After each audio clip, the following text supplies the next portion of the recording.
Okay, great. Well, what an amazing number of people here. There's such a wide range. We're really interested to see what comes up in the discussion afterwards. So Matty and I are doing a joint talk today. And we're going to talk about some work that we've been doing together. So I'll just come over here. Yeah, we've been collaborating for a while now in a number of different ways. And we're going to talk about a particular piece of work that we've been working recently, a paper. And we're also going to give you guys some reflections on interdisciplinary working, our experience of interdisciplinary working. So our collaboration began when Mark Hirons introduced us. I was doing research on equity of access to green space in Oxfordshire, which has since been published as this report. And Matty was on the MPhil in environmental change and management over at the School of Geography. At that point of time, I'm reading this out because this is what Matty said, and I'll just read it out again. Mostly interested in nature valuation aspect of nature, then he realised that the story is very, very different when it comes to the urban environment. Conversations between us about my ongoing research and exposure to the work of the Oxfordshire Local Nature Partnership made Matty zoom in on the governance aspect of urban green space, and I agreed to be co-supervisor. So I did this report, which was published. Matty's done his MPhil, and then we've also collaborated. We applied for some funding, Matty's idea. We did an outreach event in a local neighbourhood all about urban access and to nature, art and nature, and we'll talk a little bit more about that at the end. What we're going to focus on today is a paper that we've been working on. But first of all, why are we interested in this at all? Why would anyone care about urban green space and equity? But first of all, accessible green space. You'll hear me and Matty as well use this term a lot. What does it actually mean? Accessible green space. Well, first of all, green space is, I think of it, there are lots of fancy definitions, but any outdoor space that has pretty much natural surfaces. When we talk about accessible green space, that's green space that's freely open to the public, usually during daylight hours, and they don't have to pay to go in. So Oxford University Parks is locked overnight, but you can go in the day, you don't have to pay. There is an estate in the north of Oxfordshire where the landowner opens the gates for one day a year for the local community to come and walk, and that's not accessible green space. In this talk, however, we're also thinking about physical access beyond that simple measure of proximity, like can people get in? What barriers and enablers support people to use green space? I should say, we're not thinking about, I mean, of course, there's the physical access, as in do people have the physical ability to go, and thinking we're not focusing on that. You'll see what we're talking about as we go through this.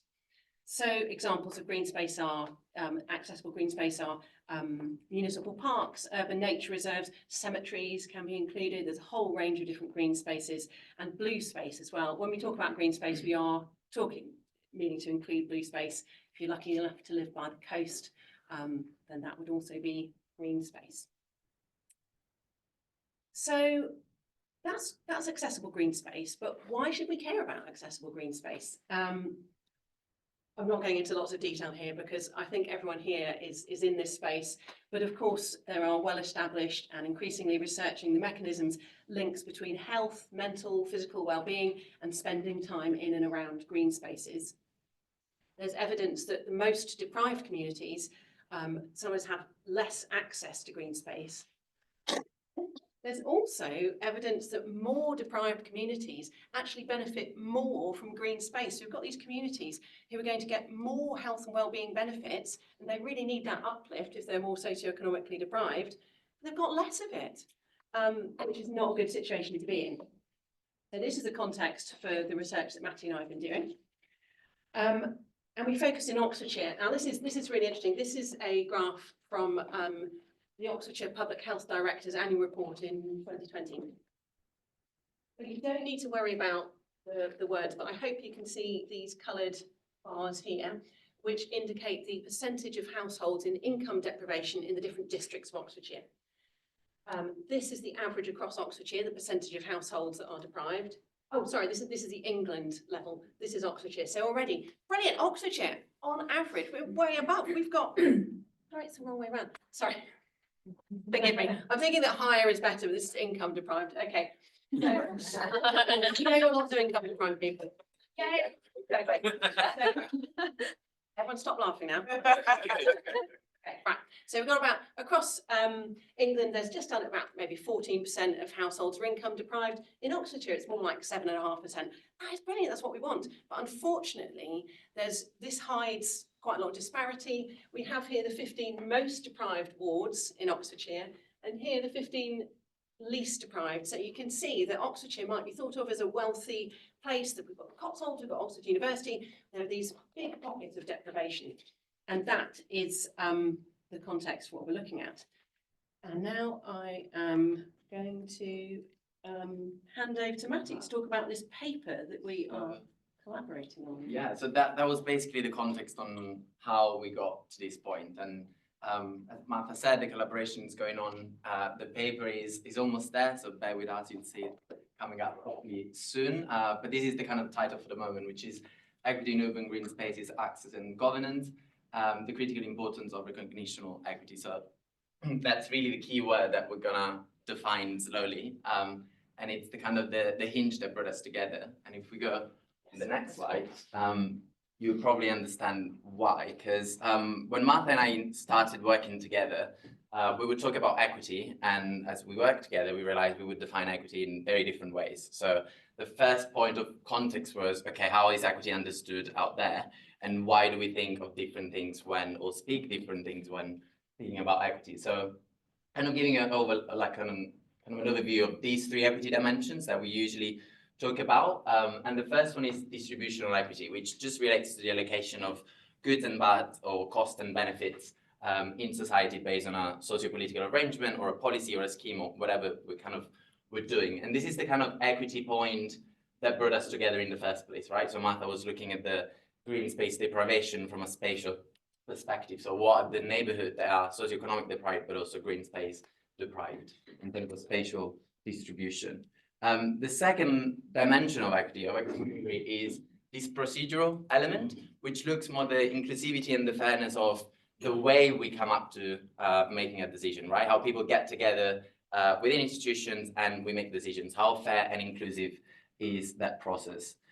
There's a third component, there's a third dimension in the equation that is usually kind of left out in mainstream equity talks. And this is the recognitional equity, which is quite mouthful, recognition of different experiences of socioeconomic deprivation, but also cultural heritage, and how those elements then shape at the same time very different dynamics on the procedural processes that we use, so the system that we use to get to final decision making, and the distributional impacts of those decisions in society. So that's kind of the overview, and that kind of brought us together to say, okay, this is a much bigger element of equity. When we talk about one equity, we can't just speak about one, but we need to be able to look at it more holistically, so all together. And then we wonder, okay, how does all of these apply to urban green space, which is exactly what we were interested in. And this is kind of the equity framework that we're using for the paper. So bear with me as I shed some light on it. So equity in urban green spaces is usually looked through the lenses of access and governance. And the first dimension, so access to green space, is usually looked through in terms of established lens of analysis, in terms of distributional equity, right? And we're saying how are these urban green spaces distributed, in our case was within Oxfordshire, right? And where are those mostly green deprived pockets?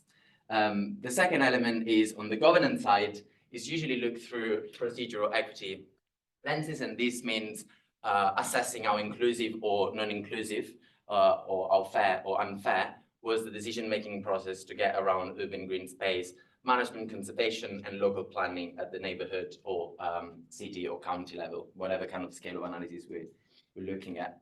And again, there is the third level, the third dimension of equity, which is usually left out. And these kind of represent the novel lenses of analysis that we're taking and that were first proposed by that guy up there, Nesbitt et al. 2018. It was the first time where this kind of notion of recognitional equity was presented specifically in urban green space analysis. And basically what we're saying with this framework is recognitional equity actually has an impact on both access and governance processes. So access to green spaces in the ways that we can't just assume that proximity is the only metric that will bring people closer to nature or closer to accessing more nature that is locally provided. But actually there's a range of needs, preferences, and values, if we want to kind of link to the value pluralist scholarship, as a way of saying actually people draw different values and look for different needs and preferences when accessing green spaces, and those make a huge difference in shaping their daily access to a green space. On the governance side of things, when we say it's not enough to give people an inclusive space for consultation or participation in a deliberative forum, what we need to understand is that A, we can assume that everyone is willing to do so, is willing to participate in the first place. B, we can't even assume that everyone comes from a place where they in fact can participate, even when a space of participation is offered to them.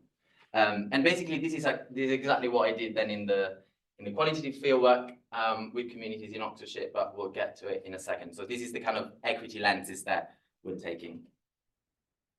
So yes, our research question was just briefly, how does recognitional equity shape understandings of urban green space access and governance? And just to fix on a kind of shared definition of recognitional equity, we want to define this as the recognition of different social groups' experience of socioeconomic deprivation and historic relation with institutions, including marginalizations, and how this shapes both access in urban green spaces and participation in the governance arrangement. Oh yeah, so okay, so we've said that we're doing our research in Oxfordshire. Sorry, not Oxfordshire, Oxford. And this map shows you our 3 study sites in black. This is Oxford City. Each of these individual coloured areas is a small neighbourhood in LSOA. I can tell you more about that afterwards, but it's just a small neighbourhood. And they are coloured according to the index of multiple deprivation decile that they're in. So ones that are bright yellow, that score 10, those are in the top 10% least socioeconomically deprived in England. So these are the really affluent places compared to all of England. Down here, number 1 is the 10% most deprived, in England. And we selected our 3 study sites to give a sort of a range of socioeconomic deprivation. So the first site was, the first area is Summertown St Margaret's. This is a ward in North Oxford.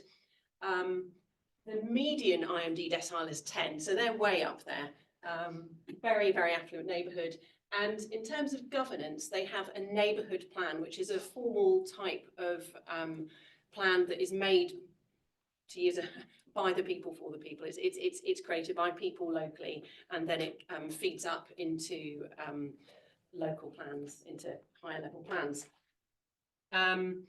Our second research area is Headington, the Headington Neighbourhood Forum area. This is slightly less affluent. It's got a median IMD decile of 9, but it's got a little bit more range. It's got some people down, some darker colours in there. And this also has a neighbourhood plan. In this case, they've set the area that the local community said that they wanted this plan. They've set the area that it covers. It's their plan. Our third area is Blackbird Leys down in the south of the city. The median IMD decile here is 2. So this is a very socioeconomically deprived area. Although there's a parish council, they have a regeneration plan, which is much more top down. There's been less community input to that. So these are our 3 study areas that we've been looking at. So, oh, I thought they were, okay, yeah. I thought they were all going to click up one by one, but it's all there all at once. Okay, so this is just a bit about the methods. I was doing the spatial analysis. You might have worked out by now that I'm the natural scientist and Matty is the social scientist. Yeah, so in terms of spatial analysis, I used publicly available data sets on green space provision to explore using a number of different metrics, a number of different ways of thinking about green space, sort of quantify the green space deprivation in different areas. I'm not going to go into more details now because I've got a nice results slide where I'll talk to it, and I think it'll make a bit more sense seeing those images. And then in the grey is the 2 methods. So in the fieldwork, qualitative fieldwork across these 3 communities for a total sample of 42 interviewees across the 3 study sites. And what I was doing, it was basically asking people to invite me and an artist coming with me for the implementation of a drawing-based method to basically invite us to take a walk in either very proxy green space close to their home or their favorite green space. And most of the case, people that tend to use green spaces locally would invite me to their favorite ones. People that were not used to going out in the locally provided green space, they would just pick the closest one to their home so they could do it as quickly as possible. And those tended to be also the more time deprived, and we'll get there. But basically these two methods both contributed to kind of shed some light on what are the socio and cultural considerations shaping people access to nature. So whether it's locally provided and beyond, just to reiterate that we're looking at kind of a wider conceptualization of access, not just by spatial proximity. And the drawing-based method was trying to capture, so interviewees during our walked conversation would get to a point where they would start narrating their ideal urban green space, or the ideal changes that they would like to see in the most accessible green space to them, for them then to kind of visit the space more. And there was an artist kind of capturing these and making lovely drawings, and we're kind of also working together to make some sort of art show of these drawings at some point, because I think there's lots more that could be done with it. But both of these, so the walked interviews would feed into the kind of thread of analysis of access, and the second one more on the governance side. So voicing the kind of change and how change can be realized through the institutions people would have access or not access to. Great. So yeah, so those are the methods. And so now we're going to talk a little bit about what we've found. So here are our 3 study sites again, and as you can see, all the green areas are publicly accessible green space. So we have to find a way to say, well, okay, there's green space, but how do we quantify who's green space deprived? So the first thing that I did is Natural England have these accessible green space standards. They're called proximity size standards, and they say that in an ideal world, everyone should be within 200 metres of a green space that's half a hectare, within 300 metres of a space that's 2 hectares, and within 1 kilometre or a 15-minute walk of a 10-hectare space. And all of the green spaces, we've put buffers around them so you can see if you're in one of these white areas, you don't meet any of the standards at all, which is not cool. And at a really basic level, and I'm in between sort of updating the method that I'm using, and so I haven't quantified this particular element, but just at a really basic level, there's a lot more white space down in Blackbird Leys than there is in Summertown, and Headington is sort of intermediate. I do have some quantitative data for you, it's not just me pointing at aside and saying this.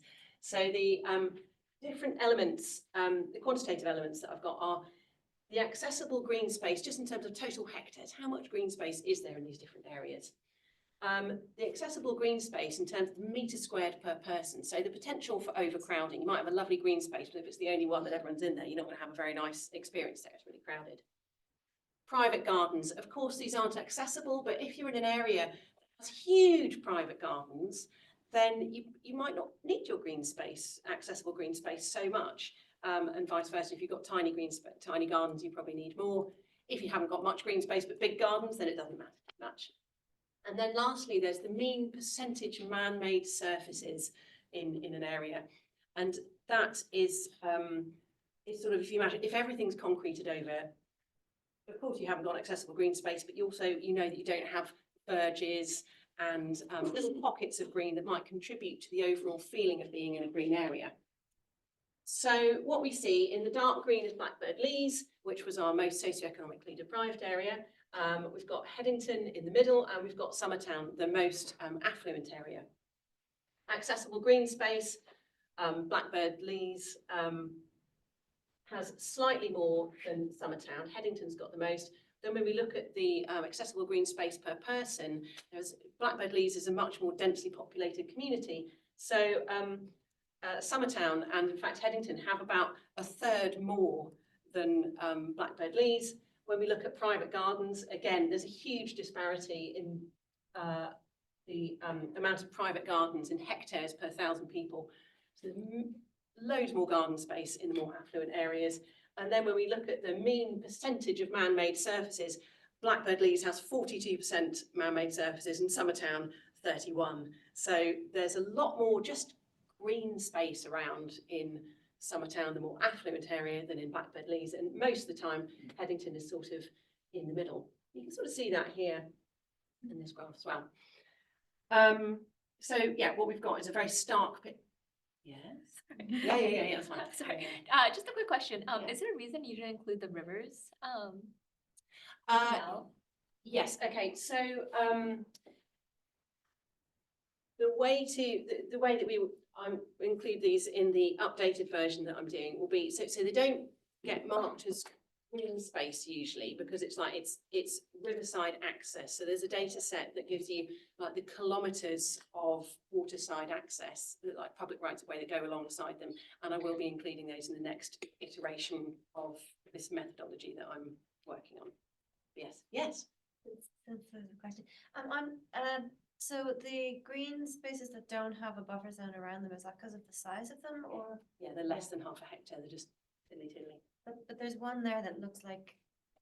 This one. Yeah. Yeah, I don't know. I have to go back and look at that because that is a complete anomaly. Okay. Sorry. Yeah. I know. I just yeah. So I don't know. that's the graveyard on Church County Road. Okay. Okay, so that's thank you. That's really helpful. So now I can answer the question. Thank you. Okay, so I've used publicly accessible green space, but the buffers are applied to a subset of that data. So things like cemeteries aren't included here because although green space are not spaces that are widely used, there's a widespread method. There's a established methodology from Natural England that explains all this. But thank you, that's together we've pieced that. Okay, right, and I will hand over to Matty now. Yes, so, well, after the whole spatial analysis, we decided, okay, let's go talk to people on the ground across these three communities and see how they perceive their green space and what drive access to green spaces. And by speaking to this kind of value pluralistic approach to ecosystem services and valuation of green spaces, we kind of found that actually what changed across the deprivation level. So again, just for clarity, the low being the most deprived, the highest range being the non-deprived, so the top 20% actually here in this region. What changed across wasn't actually the values that people were mentioning they drawing when accessing green spaces, but was the meaning associated with those values. So the literature talks about this kind of culturality aspect of these cultural ecosystem services. So what makes a meaning of an ecosystem service or a benefit from accessing nature and in this case, green spaces. And these two are the two value categories, as I called them, that applied across all study sites, but with very, very different meanings and understandings from people on the ground or descriptions that people provided on the ground. And this sense of well-being that was linked to a sense of escape among people in Blackbird Leys was mostly mentioned and voiced through an escape from financial and quite material worries of a daily life. And there will be some quotes just to kind of draw your attentions on these differences.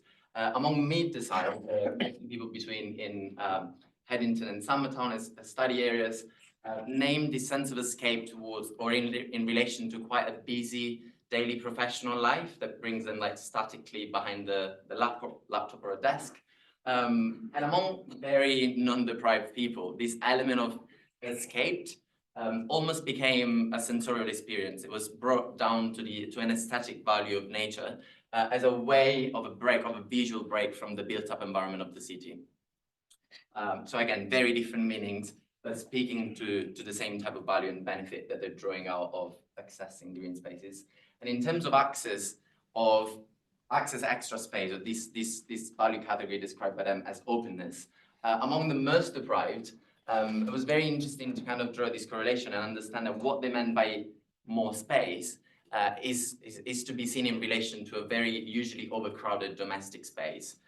So some interviewees really named the kind of need of a park nearby, so to escape a 2-bedroom flat lived by 9 people of the same family. Then among mid-decile, the access to extra space was mostly linked to activities that people cannot enjoy in the private domain. So playing baseball because you need a much bigger space than your private garden, or swimming, so in Catterslow, accessing the canal that is available there, and which is something that they can, again, offset in the domestic environment.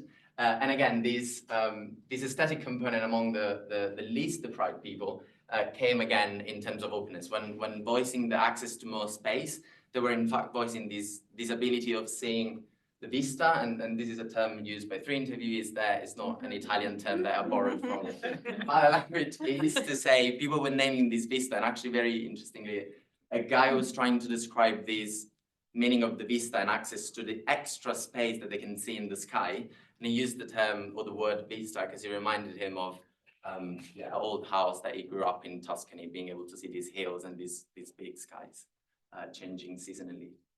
So yeah, no, perfect. And this is just to say, so this is kind of the 2 outputs from interviewees in Summertown that couldn't access baseball and swimming. So exactly the 2 examples that were on the previous slide, and access or drone to access green space, in this case, Catterslow Park, Catterslow and Sunnymead, so that they can access amenities or activities that they wouldn't be able to do in the private domain.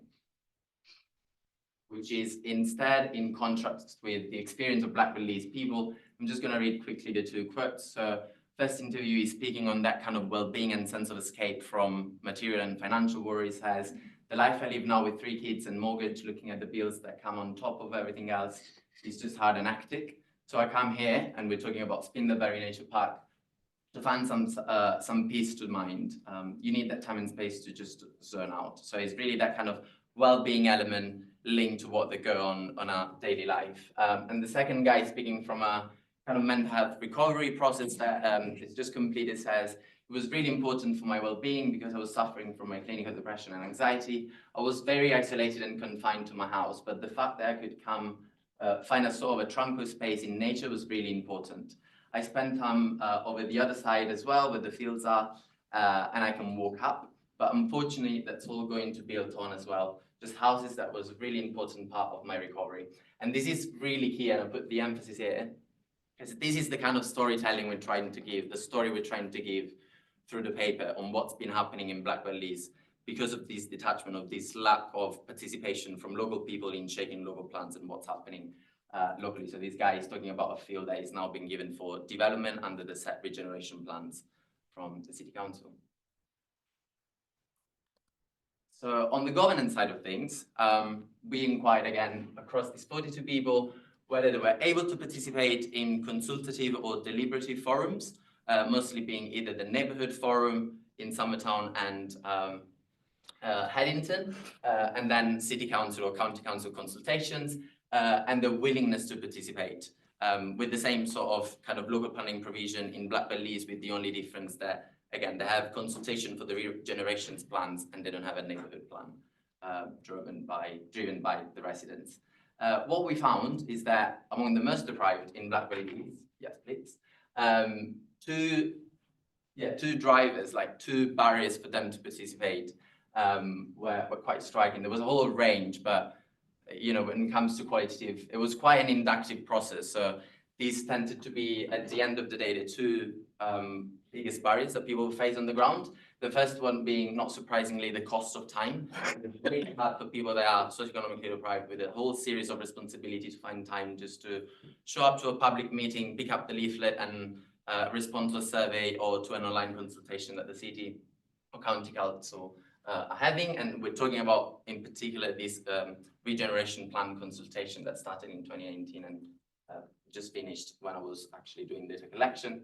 And the second thing is quite an important element, actually, is the, I call it here, capacity to self-organize formally for the system. But what I mean is basically the type of social organizing that different communities and different social groups had. So in Summertown and Headington, it's really easy for people to get together, find the time and expertise to respond formally to the consultative process for a new building, for the local plans and stuff like that. In Black Belize, actually, because there's a much more ethnic diversity, what happens is people tend to gather together based on trusted networks of collaboration and sharing information or value negotiation processes. So this formal consultative process can quite capture what's been discussed in a much more informal, network-based way of organizing society. In terms of what drives the willingness or unwillingness to participate is, thank you, is how they feel during this consultation. So it's a way of saying even when they are able and willing to participate, they get there and they tend to perceive the whole process as an unmeaningful engagement from institutions. And that, as you can imagine, drives a set of mistrust towards institutions that drive people even more politically marginalized than included in the process. So this is kind of the storytelling of these practical barriers for them to being able and willing to participate, which is summarized, I guess, then in our policy implications. The first one is not surprising, it's quite established in the literature and is the one pack doesn't fit all. So we can assume that just by giving an extra green space in a socioeconomically deprived area, that would result in an increase of access, so an increase of local people using and accessing green spaces locally provided. And the contrast with Headington in this case was quite helpful, I must say. Headington came up as a best practice or best standard for this kind of multifunctional approach to park management. So they're able to retain a variety of spaces that speak to very different needs, life stages. So from the very purely sport recreational ground up until the wild character of nature in Shotover or Berry Noble Park that brings them together. And also the ecological connectivity. I call it here ecological. The way actually people on the ground voiced it was through their ability to walk from Maston or Headington down to the city centre just by going through green spaces, which is a fascinating thing that I didn't know about Oxford before. The second being, we can apply the same message of the one pack doesn't fit all to the kind of consultation strategies or deliberative forums that we take, and we can assume that, again, everyone or each social groups we're intending to, make inclusive space for can respond to one type of consultation strategy. And someone from Summertown really encapsulated this and says hours and hours of time that people give voluntarily to develop neighborhood plans. You didn't get there unless you're in an area like Summertown, where you've got well-educated retired people, mostly from Oxford University, with time on their hands, quite frankly. They can figure out the way through the system, and it's ridiculous to say that this is the provision for England because it's just not happening. How many people have the luxury of time to do that? And that's something interesting because they are quite active in local planning, but actually they are quite time deprived at the same time. So they see why the availability of time on local and fellow residents in the area then actually make a difference in voicing the whole community, like the community as a whole. And the contrast I wanted to give is from a guy who's become very active in quite recently, exactly for this kind of perceived injustice towards these regeneration plans on Knights Road development sites. And they say they in the parish council felt very poorly served by the city council over what's happened in this development. So this is the planning application for everyone who's interested to have a look at the map.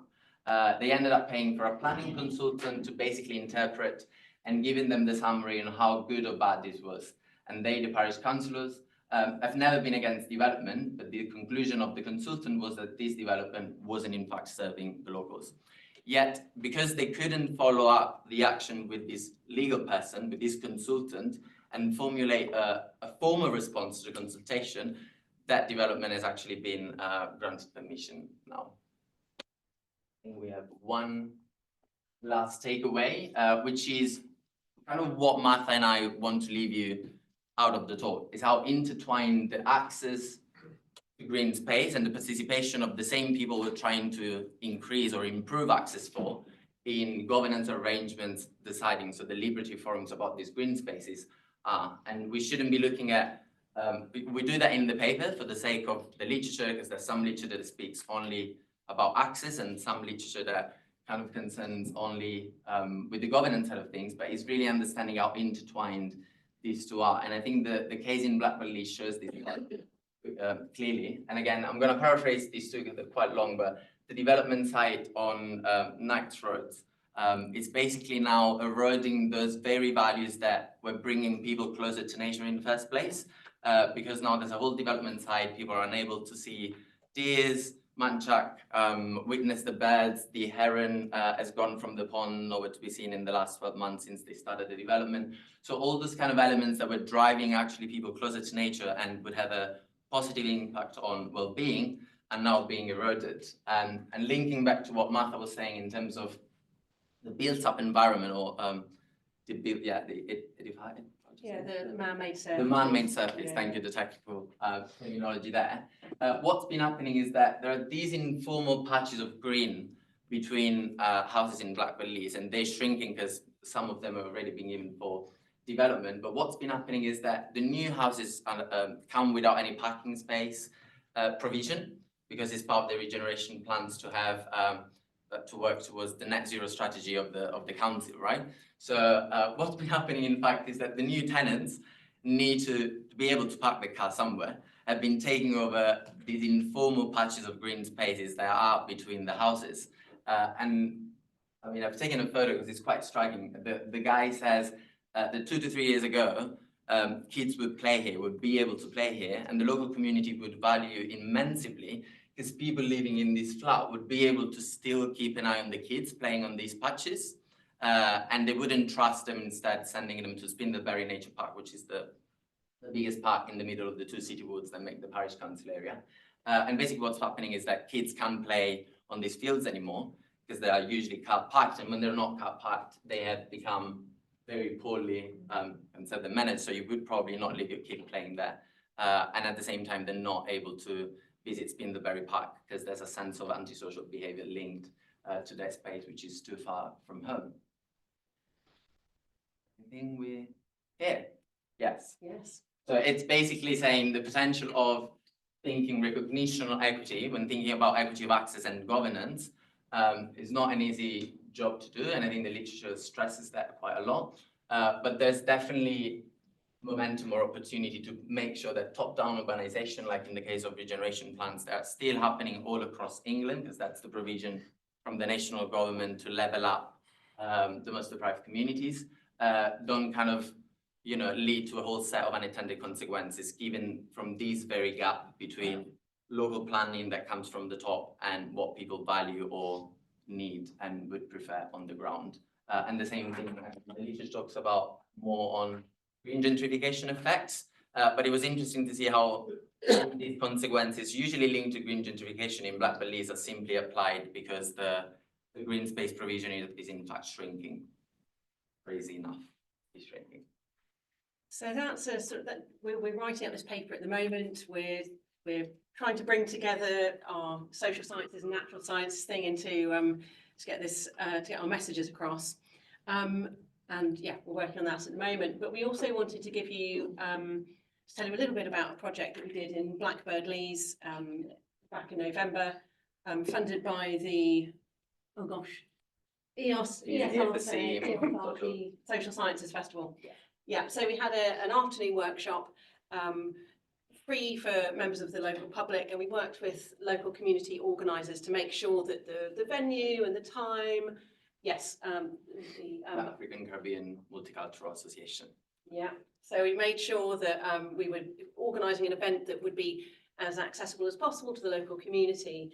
And we really wanted to share our research findings with them, and also give people who are interested in nature locally a chance to sort of get together and enjoy the activities that we're putting on, but just share with each other and chat. So the activities were this fab art opportunity like collage making, nature collage making, which was designed and run by Harmon, who was the artist in the walked interviews. We had kids getting involved, we had grown-ups getting involved, yeah, including Joe Boyle out there. It wasn't all people from Oxford University. But these are the ones we could give permission to be on the board for. So that was really great. People enjoyed that. We had food and drink, so people could sit down and chat, and people stayed a long time, didn't they? Yeah. And I'd never done any participatory mapping before, so none of this wasn't a research event. This was just to give back and for us to get some experience and to speak to people locally. And it was really great. We asked people to mark up maps of the local area to say what they liked about their local green spaces. What was interesting is, of course, we got negative things. Those comments about the parking on the little bits of green came up, and all sorts of other things. Really interesting to make the research we've done, certainly for me, because I hadn't been down doing the walked interviews, really made it sort of come to life, hearing people's everyday concerns about their green spaces. So it's really great to be able to give that back to the community. We had, what, 20, 30 people come down? Yeah, quite good. Some local councillors coming down, and I think that's like the interesting thing is how this event became the kind of the trigger for the Spindleberry Nature Park to be reformed. So now residents have picked up that as a message, and they want to do something to get together and try to manage the park better or protect it better from the local plants being redeveloped at the county level. And I think it's been helpful for them because they're in the process of trying to develop a neighbourhood plan despite the resource scarcity that they face. Yeah, and we shared a summary of our, you know, what sort of came out of this with the parish council. Yeah. So, yeah, that's sort of feeding into local governance as well. And finally, just a few reflections on the interdisciplinary working. We've been working together, gosh, it's well over a year now, isn't it? And I think we're increasingly understanding each other. But yes, I'll click through, I think you're the first. Yes, well, I mean, nothing new, but keep your knowledge accessible. It was a great learning curve to start talking to Martha, high technical, social and sciencey level, and then her panicking, saying, no, you need to start again. Talk to me like you were talking to a kid, and vice versa for the equality side of things. So I would look at her map and be, what is going on here? What are these maps telling us? So I think that is definitely key. Like, no matter how technical, just make it accessible, or try to make it accessible for the other person. Yeah, for both. Yes, and it is time to say, like, the time and energy we spend in making sure each other could understand what each other was doing was of course time consuming in the moment, and we worked with deadlines. I was on my MPhil, a lot going on, but the long-term reward, like being able then to go back to that work and like think further interdisciplinary work together, definitely pay you off. And if it's not in the direct collaboration that you're going through at the moment, it will be with the next person and the next group and so forth.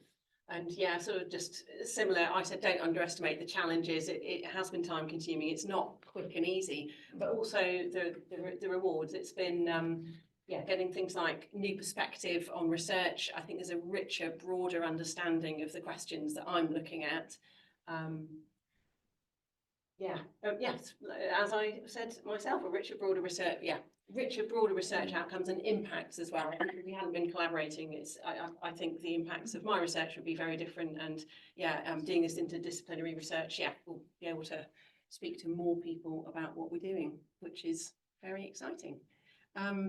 So yeah, just thanks to all these people, and thanks to you guys for listening.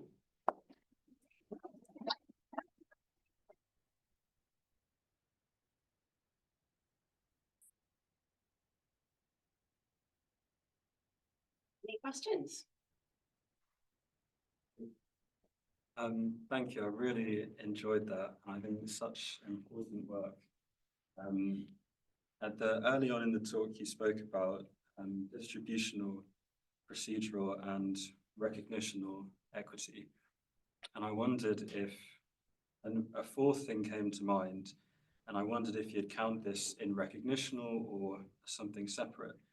But it's sensory equity, equity of the senses, because we all engage with green spaces through our bodies. And I've been working with an ecologist on the effects of hearing loss on your ability to perceive birdsong and kind of connect with nature through sound. And one of the things that's really just blown my mind from this work is how stark the differences can be in how audible the natural world is for different people. So like birds that sing at really high frequencies like goldcrests or bleaters, even at a few meters away, become inaudible for people with quite a lot of hearing loss. But you can still hear them maybe 200 meters away if you're quite young. And so even if one can access green spaces in an urban context, if you're significantly deaf, then your ability to experience it hasn't necessarily changed so much. And there are a couple of things that came to mind as ways to address that. One is hearing aids, and there's a really beautiful study from a year ago which looked at the ability of hearing aids to restore like your experience of being in green spaces, but also how people who took part in the study didn't realize all of the sounds of green spaces that had been missing. until they had it restored. But also different hearing aids vary a lot in their quality depending on price. So that's like an intersection of like socioeconomic inequality and sensory deprivation. So yeah, I wondered if you felt like the role of the senses is part of recognitional inequity, or do you feel like it? And did it come up in the conversations that you had with people that, yeah. Super interesting. Thanks for the question. Should I address that? I don't know if you want to say anything on the ecology of bed and being able to hear them. No, I was just going to say that I think that we talk about physically accessing spaces, but I think it goes beyond just sensors. I mean, you know, that whole sort of, is it suitable for wheelchair users and things like that? There's a whole, Yeah, I guess this mobility is slightly considerations, yeah. different, but yeah, there's a whole piece that we haven't addressed, but I'd be interested to hear where you think it would. It's super interesting. I mean, I've never heard or defined this sensorial equity per se, but I guess it's part in our idea, it's part of that process of recognition. So actually recognize it. And I know we focus like heavily because that was the kind of top context we were in terms of socioeconomic deprivation. The kind of ethnic aspect of it or the biocultural diversity of it came up a bit more in Black Belize because it is objectively much more biodiverse and culturally diverse. But in terms of this sensoriality, I guess it's like if we had much more informal ways of engaging people and fostering these deliberative forums in a much more flexible way or people-centered or centric way, I guess these all sorts, this range of needs would be more likely to come up, and also the intersection of, as you were saying, socioeconomic deprivation with a wider range of distributional inequities that are there, or contextual inequities, if you want to call them that way. So I guess the final message of the talk was make sure you talk to everyone before, or at least the people that are there before deciding what to do about with a green space, right? So if we knew there was an affluent area with people with hearing impairment, like you could make those considerations, but they wouldn't be captured in mainstream consultative processes or deliberative forums. And this is the kind of problem we want to push up the front. It's like rethink the strategies for the city council, the county council, whatever is making that top-down decision to open those consultations and actually look at recognizing these differences and how better can be accommodated. So yeah, the sensoriality of things, again, came up only in Summertown, which was quite interesting to hear, how people would speak about this kind of well-being effect from a very sensorial perspective, right? Again, being able to see birds that they haven't seen in a while, or being able to see the green and how the green changes across season or seasonal change. Something that didn't come up with, or not as much with people in Black Belize. And I always wondered, I haven't got down to it, I didn't get my head around it, but I always wonder if that perception on much more material constraints and life worries that you kind of get relief when accessing green space drives you farther away from the sensorial, or the sensoriality just becomes, you know, a medium for you to feel better about other things. So it was less stressed in the verbal side of the conversation, if you may. That's so interesting, thank you. I think John at the back had his hand up first. Sorry, You do this, you've been to ask. Just a couple of points, and just to love to hear your thoughts. But one of them is the gentrification issue. There's obviously a temptation to turn more deprived areas into Summertown, and then we have a housing shortage in this country, so poor people will just get pushed out. The whole thing gentrified. That thing. So it's almost as though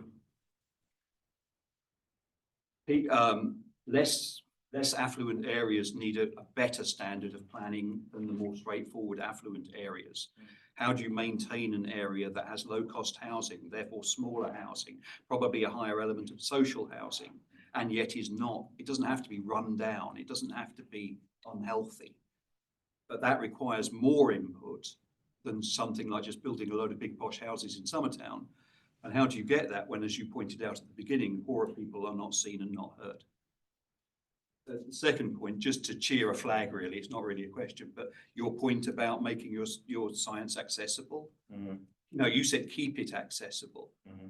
It's almost like hold it back, keep it down. I would just, for all of us, I think the aspiration is to make it accessible. I think anybody who truly understands their work, that the biggest mark of that is be able to express it in a couple of short sentences of plain English.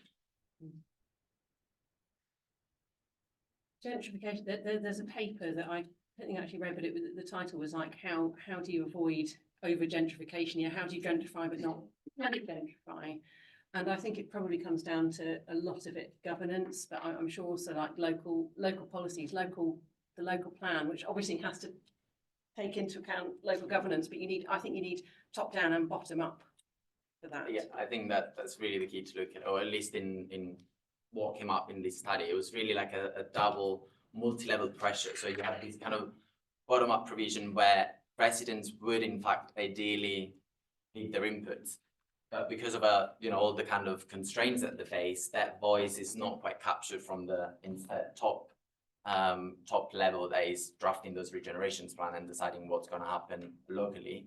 And of course, throwing the consultation out there, because that's a procedural, so it's a legal requirement for the county or the city council to run that type of consultation. But then understanding that by setting up 3 meetings at 3 p.m. for that specific demographic is not enough for them to leave or to form that voice and bring it up in a problematic way. I think that's what drives and maintains this gap in gentrification processes. And there's Nesbitt et al. 2023, which speaks about these very problems specifically. So this was the first guy that problematized this element of recognitional equity and how or what kind of difference it can make in driving unintended consequences of gentrification and green gentrification. And in 2023, so later than producing this kind of framework, he also brought up the problem on, okay, we now have a conceptual framework to look at this, but then it's really hard to put it into practice for policymakers when it comes to deliberative processes, but also for green practitioners to kind of keep in mind when planning the next green space, also for the housing. And the difference between Summertown and Blackbird Leys is not in fact that they face different types of development. Definitely they face these different types of developments,